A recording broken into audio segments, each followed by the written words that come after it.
नमो तस्य भगवते अरहतो सम्मा सम्बुद्धस्स। नमो बुद्धाय। आज हम एक अत्यंत महत्वपूर्ण विषय पर चर्चा करेंगे, विपश्यना विज्ञान की कसौटी पर। क्या वास्तव में हमारा मन एक कंप्यूटर की तरह कार्य करता है? क्या क्रोध, लोभ, ईर्ष्या, घृणा और मोह हमारे मस्तिष्क के लिए वायरस की तरह हैं? और क्या विपश्यना ध्यान इन मानसिक विकारों को दूर कर शरीर और मन को स्वस्थ बना सकता है? इन्हीं वैज्ञानिक तथ्यों और बुद्ध के उपदेशों को सरल भाषा में समझने के लिए इस वीडियो को अंत तक अवश्य देखें। विपश्यना पूर्णतः वैज्ञानिक ध्यान विधि है। विपश्यना साधना के अभ्यास से अनेकों मानसिक एवं शारीरिक रोग ठीक हो जाते हैं। मन की एकाग्रता और याददाश्त बढ़ती है, कार्यकुशलता में वृद्धि होती है, रचनात्मक गुणों में निखार आता है, नैतिकता और अनुशासन तथा आत्मविश्वास के सद्गुणों में वृद्धि होती है। नशीले पदार्थ के आदि लोगों को इन व्यसनों से मुक्त होने में सहायता मिलती है। मनोविकारों को दूर करने से मन निर्मल, शांत एवं प्रसन्न होता है तथा परिवार में सुख और शांति बढ़ती है। वैज्ञानिक अनुसंधान करके इस नतीजे पर पहुँचे हैं कि 90% से ज़्यादा बीमारियां हमारे मन से उत्पन्न होती हैं। दिल की बीमारियां, डायबिटीज़, कमर दर्द, पीठ दर्द, तनाव और त्वचा की अधिकतर बीमारियां हमारे मन में पैदा होने वाली घृणा, क्रोध, ईर्ष्या, भय और लालच के कारण उत्पन्न होती हैं।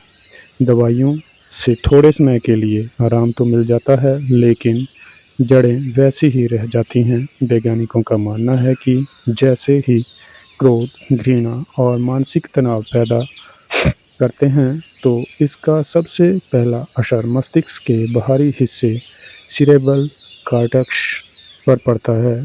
करीब 13 अरब स्नायु कोशिकाएं क्रियाशील हो जाती हैं, जिसमें 10 अरब कोशिकाएं मस्तिष्क के भीतर होती हैं। क्रोध और घृणा का संदेश 400 किलोमीटर प्रति घंटे की तेजी की रफ्तार से स्नायु तंत्र में दौड़ने लगता है। यह संदेश हाइपोथैलेमस में पहुंचता है, जहां से इसको गुर्दों के ऊपर मौजूद एड्रिनल ग्लैंड में भेज दिया जाता है और वहां पहुंचते ही शरीर को बीमार करने वाले 4 प्रकार के हार्मोन्स बनने शुरू हो जाते हैं। ये हार्मोन्स और क्रोध के उत्पन्न होते ही बनने शुरू हो जाते हैं। इन हार्मोन्स के बनते ही कलेजे यानी कि लीवर से ग्लूकोज निकलना शुरू हो जाता है, जिससे लड़ने और भागने की शक्ति आती है। इसके साथ ही हृदय तेज गति से धड़कने लगता है, जिससे शरीर को अधिक खून भेजा जा सके। रक्त को तेजी से पंप करने के लिए उसके गाढ़ेपन को कम करें। पतला करने के लिए होठों और त्वचा से पानी रक्त में खींच लिया जाता है। इसलिए गुस्सा और घृणा पैदा होने के थोड़ी देर बाद हमारा होंठ, मुंह और गला सूखने लगता है। पाचन क्रिया बंद हो जाती है या बहुत धीमी हो जाती है। ब्लड प्रेशर बढ़ जाता है, रक्त में थक्के बढ़ने लगते हैं, शरीर का पूरा रासायनिक संतुलन बिगड़ जाता है और रोगों से लड़ने शरीर की अवरोधकता क्षमता कम हो जाती है। बार बार होने वाले क्रोध, घृणा और ईर्ष्या के कारण बार बार एड्रिनल और कार्टिसोल हार्मोन्स बनते हैं और वह शरीर में रासायनिक संतुलन को बिगाड़कर रोगों से लड़ने की अवरोधक क्षमता को कम कर देते हैं। Heart attack, high cholesterol, cancer, influenza, chicken pox जैसी बीमारियां लग जाती हैं। हार्मोन्स के स्राव से पेप्सिन नामक एंजाइम अधिक मात्रा में बहने लगता है, जिसके बनने से पेट का म्यूकस सूख जाता है और पेट में अल्सर हो जाते हैं। हमारे मस्तिष्क का आकार हमारे शरीर का केवल 2% होता है, लेकिन जो ऑक्सीजन हम सांस से लेते हैं इसका 20% उपयोग मस्तिष्क करता है। क्रोध, घृणा और ईर्ष्या उत्पन्न होते ही मस्तिष्क की क्रियाशीलता बढ़ जाती है, जिससे मस्तिष्क को और अधिक ऑक्सीजन की और रक्त की ज़रूरत पड़ती है, जिससे दिल पर और अधिक रक्त भेजने के लिए दबाव पड़ता है।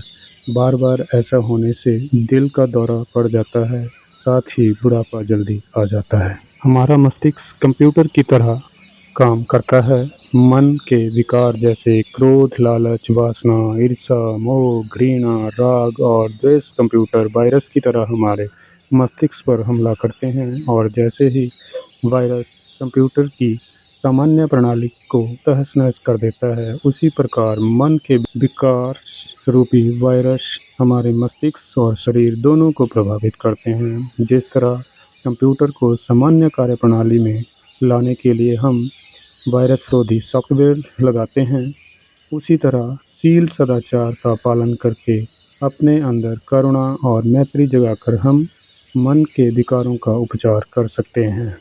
तो साथियों, हमने जाना कि मन के विकार केवल हमारे विचारों को ही नहीं बल्कि हमारे शरीर और स्वास्थ्य को भी प्रभावित करते हैं।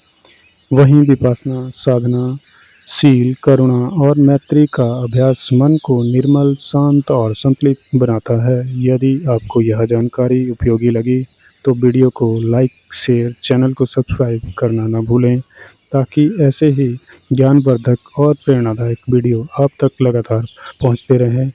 अंत में सभी का मंगल की कामना के साथ सबे सदा सुखी होतु भवतु सदा मंगलम। ओम नमो बुधाय।